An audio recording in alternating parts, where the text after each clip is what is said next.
We are on week 11 of our study of Ecclesiastes.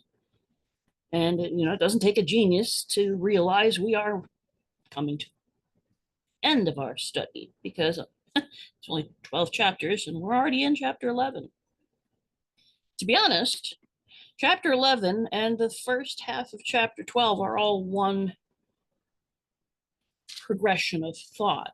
So let's start beginning of chapter 11. Cast your bread upon the waters, for you will find it after many days. Give a portion to 7 or even to 8, for you know not what disaster may happen on earth.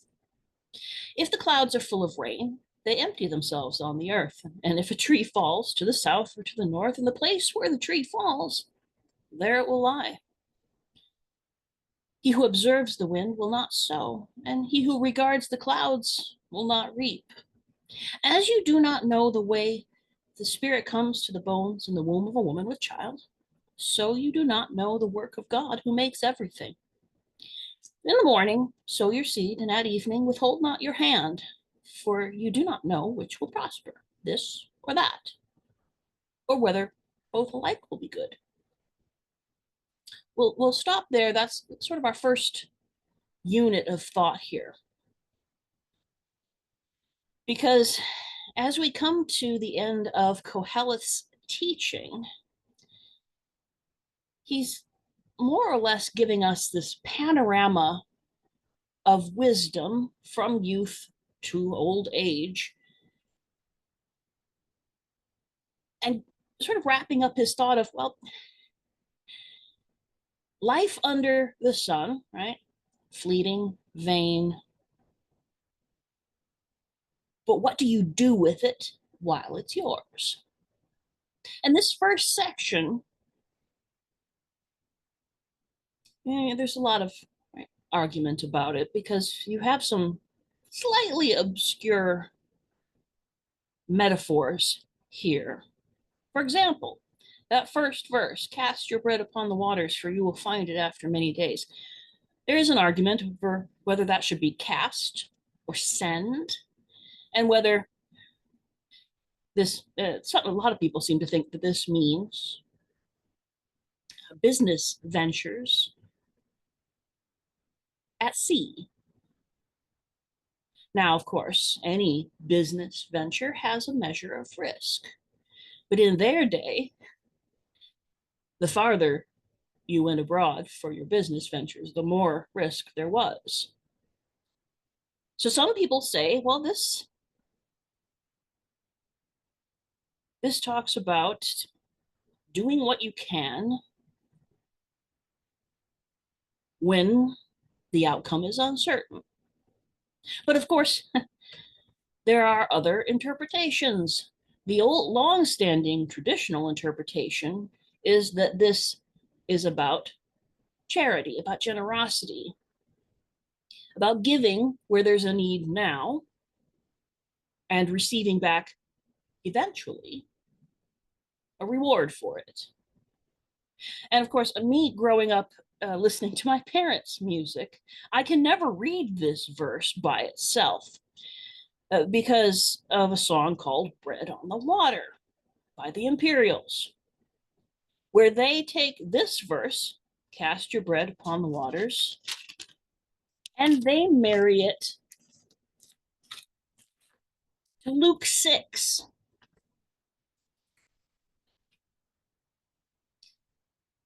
Where it says, good measure, pressed down, shaken together, running over, will be put into your lap. For with the measure you use, it will also be measured back to you. Not the whole thing is in the song, but you can see where the implication is.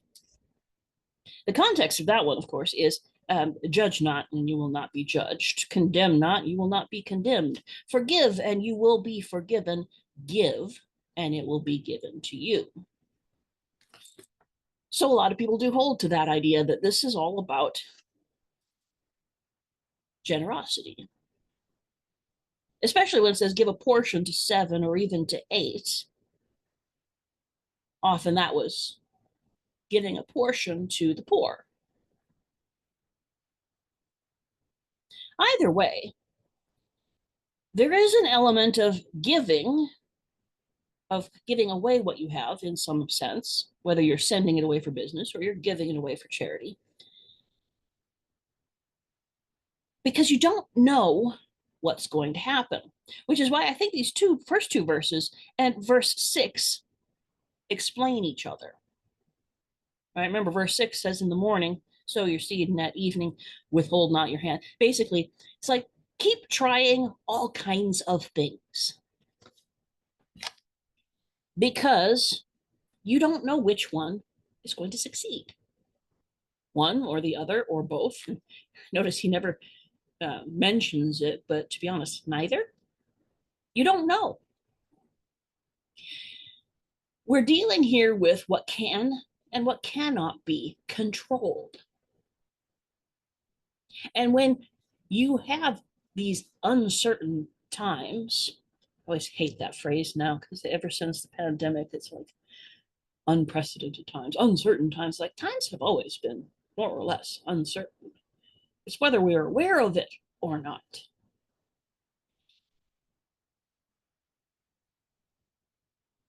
So it's important to do what you can.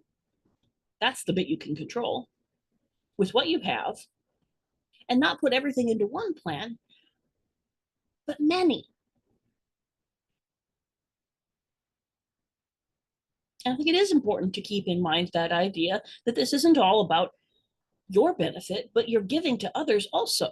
Because, of course, from the New Testament point of view, this is inseparable from seek first the kingdom of God and his righteousness, and all these things, meaning all the things you worry about, all the things that you need to live, will be added to you, right? Because there's so much you can't control and shouldn't try to control. Verse 3, that, if the clouds are full of rain, they will empty themselves on the earth. You can't control that. You can't really control whether the clouds are full or empty. What will happen will happen. And of course, that if a tree falls, we're used to that other, if a tree falls and no one's around, does it make a sound? But this one's like, if a tree falls where it lays, that's it. That's where it falls. It's not like you can go and tell the tree, you can fall any way but toward my house.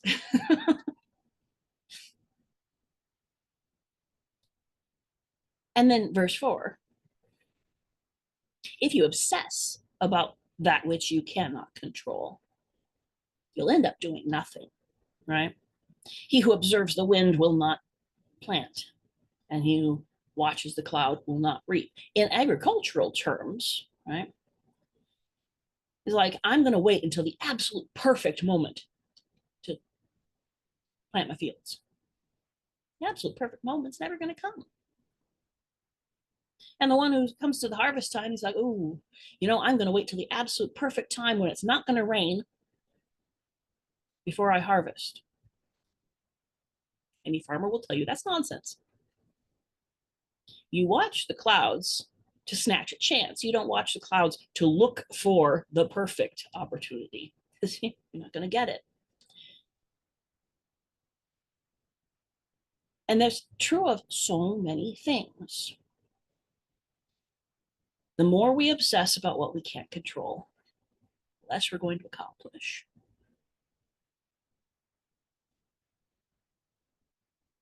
And then verse 5.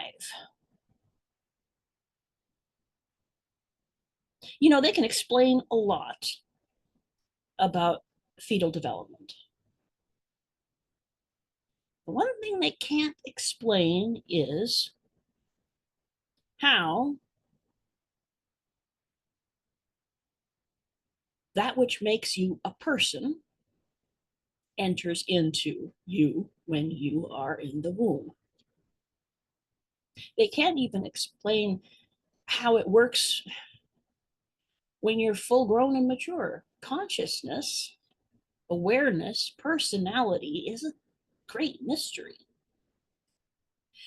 And Koheleth uses this mystery of mysteries, to explain and kind of point out, all these things that we can't control, they rightfully belong to God.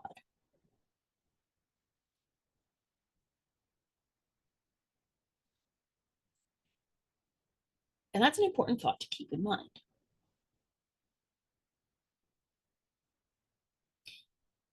It ties together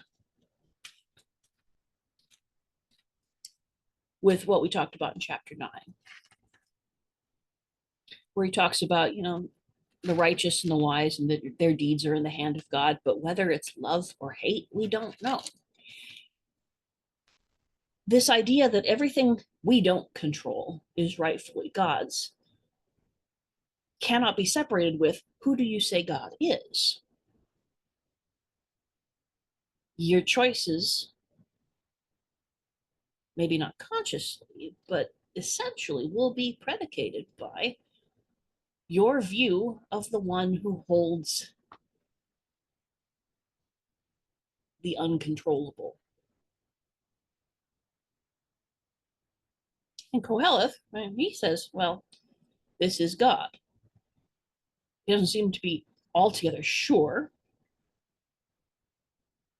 what that means exactly, because he's very iffy about things he can't explain.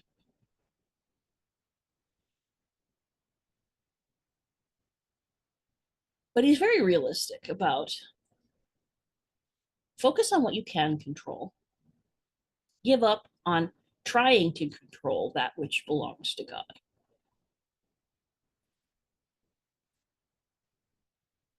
And that's an important backdrop to have now when you come then to the next section, starting in verse 7. Light is sweet, and it's pleasant for the eyes to see the sun. So if a man lives many years, let him rejoice in them all, but let him remember that the days of darkness will be many. All that comes is vanity. Rejoice, O young man, in your youth, and let your heart cheer you in the days of your youth. Walk in the ways of your heart and the sight of your eyes, but know that for all these things, God will bring you into judgment. So remove vexation from your heart and put away pain from your body, for youth and the dawn of life are vanity. Remember also your Creator in the days of your youth. I'm going to stop right there because that takes us into the other section. But there are certain things he's talking about, and it's not unusual in wisdom literature to have the speaker addressing a young person. It's often thought to be either, like a son, someone who's going to take over after them, or a son in the sense of a disciple, someone who's learning their philosophy and then will carry it on into the future. And here he's talking about the young person. And he urges them first to make the most of fleeting time, right? He's already talked about making the most of the uncertain times. Now he's just saying, all time, it flows fast. And this idea of light being sweet, you take light for granted. We have artificial light on command. We can have light at 3 a.m. if we want. But think of the importance of light in a world without artificial lighting, where you are dependent either on the sun or on an oil lamp or candle. You see, it is especially pleasant to see the sun when the darkness holds so much unknown. Whether it's sunlight or it's lamplight, the darkness is never far away. So also with youth, if it lasts long enough, it's never far away from old age. And of course, Koheleth won't let you forget that old age is just the next door to death, which is kind of peculiar because last night my brother was sending us links to videos. He was just kind of flipping through YouTube at finding funny, odd things, you know, opera singers being humorous and whatnot. But one of them, I even said to my family, this is so totally appropriate for Sunday school. It's a bunch of people. There's one person sitting at a table with a birthday cake and candles lit, and everybody else is standing around behind him singing to him. But the lighting is very low, and the song, it is the birthday song, sort of. It's in minor key, and they're singing sad birthday to you, sad birthday to you, one more year closer to oblivion, sad birthday to you. And then there's this half-hearted round of applause. That is so Koheleth. Sad birthday. Youth doesn't last. So prepare your hearts. Confront this truth before it confronts you.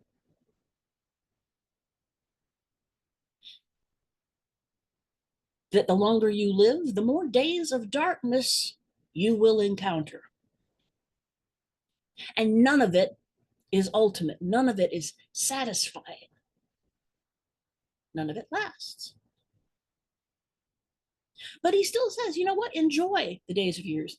And I can't help but hear a little bit of a, you know, sort of the curmudgeonly old man saying, yeah, go ahead, enjoy it while it lasts.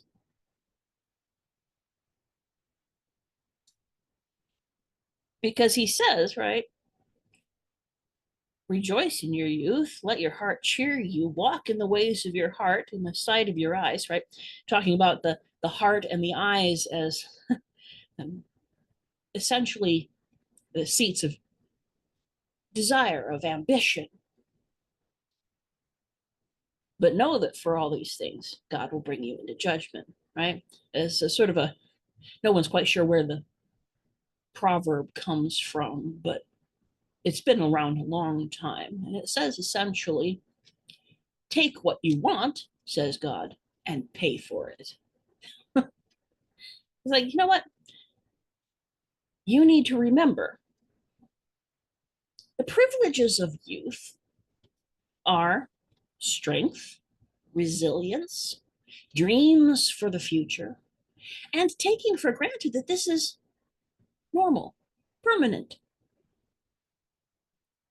But prepare your heart because you make your choices, but you need to make your choices mindful of God in his role as judge. We will be called to account for every choice we make. In fact, Jesus says, you know, for every careless word we speak, we will have to give account.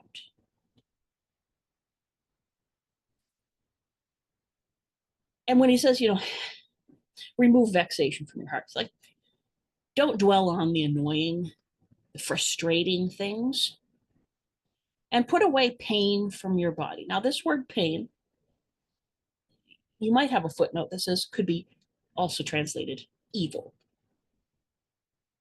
Anything that afflicts. It's like, put it away. Youth, the dawn of life, they are vanity. And remember, from way, way back at the beginning, this word vanity could also be translated, they are a breath, they're a vapor, they don't last.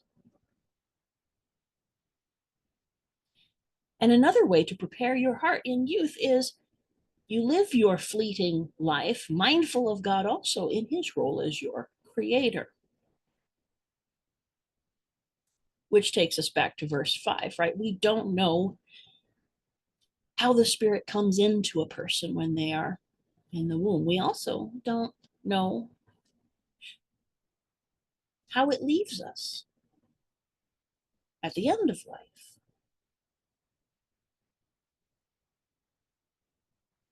And even from a New Testament viewpoint, we don't exactly know what happens. And so he goes into chapter 12 in what you might consider an ancient Near Eastern ode to aging.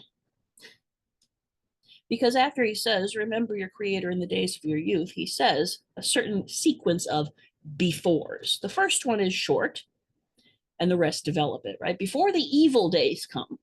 That word evil, same root word as pain, from chapter 11, verse 10. Before the evil days come and the years draw near, of which you will say, I have no pleasure in them.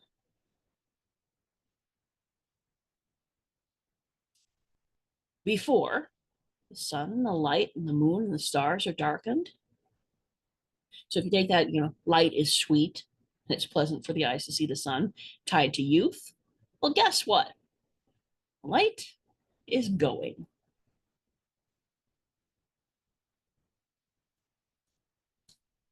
And then you have an extended metaphor of the breakdowns of age, right? The keepers of the house tremble, the strong men are bent, the grinders cease because they are few, right? And those who look through the windows are dimmed. The doors on the street are shut.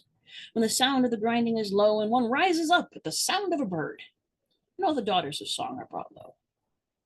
They are afraid also of what is high, and terrors are in the way. The almond tree blossom. Now, usually we think about blossoms as youth, but this is the image of an almond tree that's top has turned white. And the grasshopper drags itself along. And desire fails because man is going to his eternal home. The spirit, skip down to the verse 7, returns to God who gave it. All of this talking about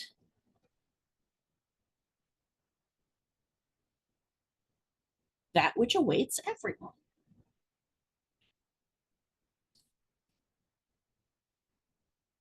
Also makes me think of that old Southern gospel song, This Old House, right? Ain't gonna need this house much longer. Well, while you're still in it, and things are starting to give way, shut down.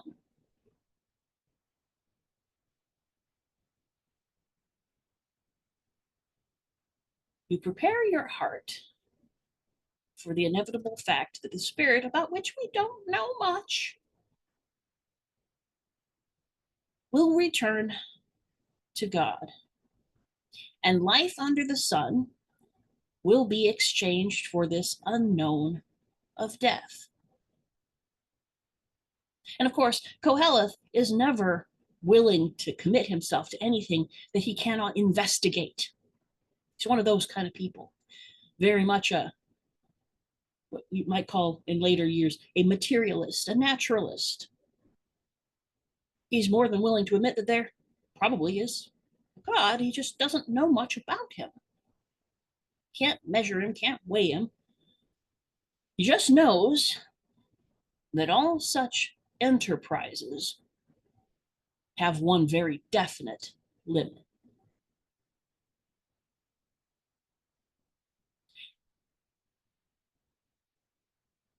That's a kind of a very typical note, but by this point we should be willing to admit Koheleth is just like that. He's kind of depressing. But then if you really look at the materialist, the naturalist point of view, it is depressing. Because they don't have anything beyond this life under the sun. And really, verse 7 of chapter 12, that is the end of Koheleth's narrative. We'll close up next week, going back and looking at the frame from the beginning, and here at the frame of the narrative at the end, where the narrator tries to tie things up. But really, we have now had the entirety of Koheleth's thought on what makes life worthwhile.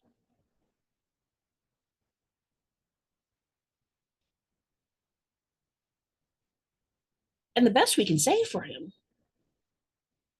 is that he says, we control relatively little of life under the sun. But that shouldn't paralyze us. We should do what we can with what we can control, what we've been given responsibility over, and do it wholeheartedly while we can.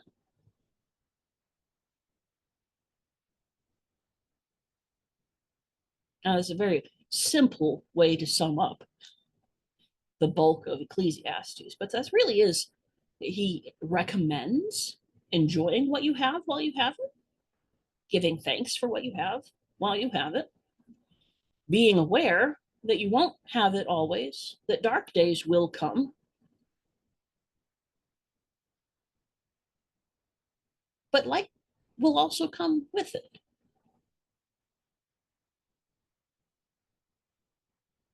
And this reminded me very much, and I'd like to finish up looking at Psalm 71.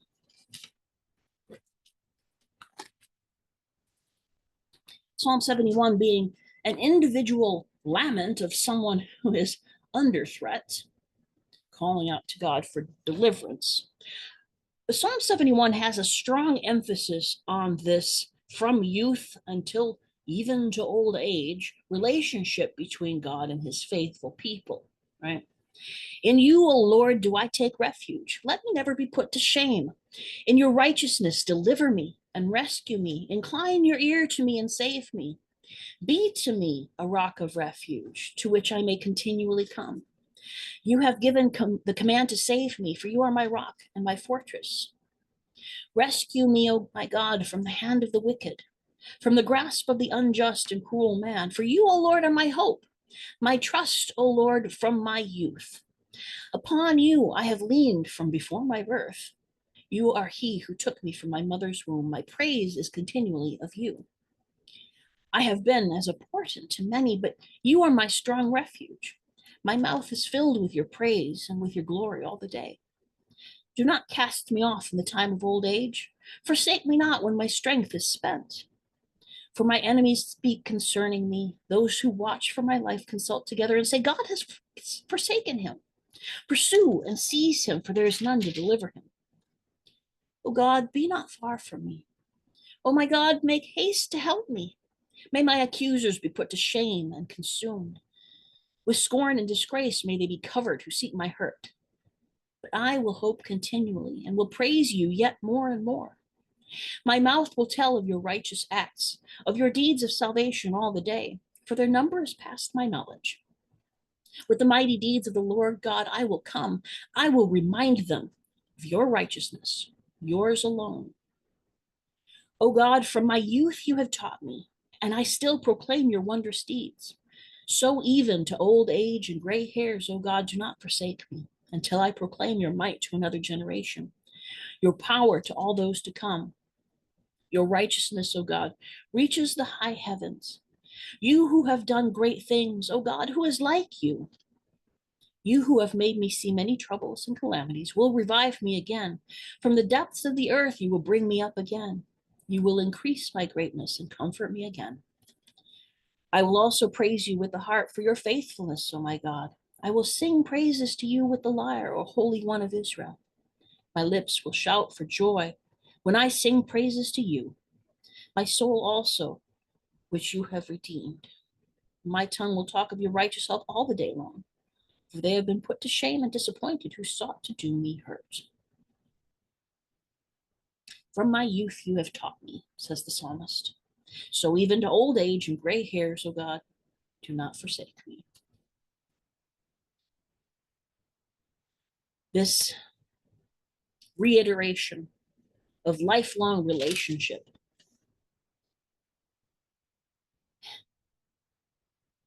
it seems to be what Koheleth is missing. He's looking for measurable, weighable, tangible rewards of a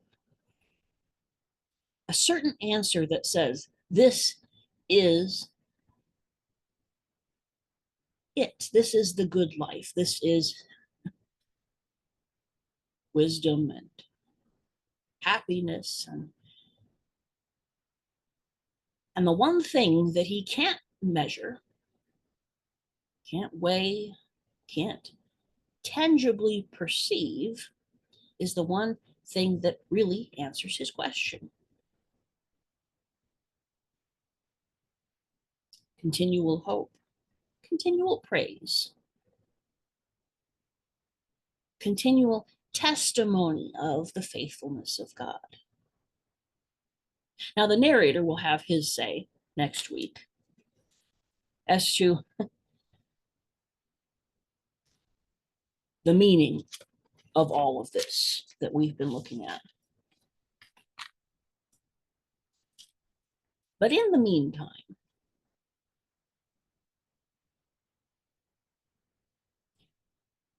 in your interactions with Scripture this week, I encourage you to look up, to consider, take time over the evidences of what it is that makes our life worthwhile. What answers that question that haunted Koheleth so badly? What is it that lasts?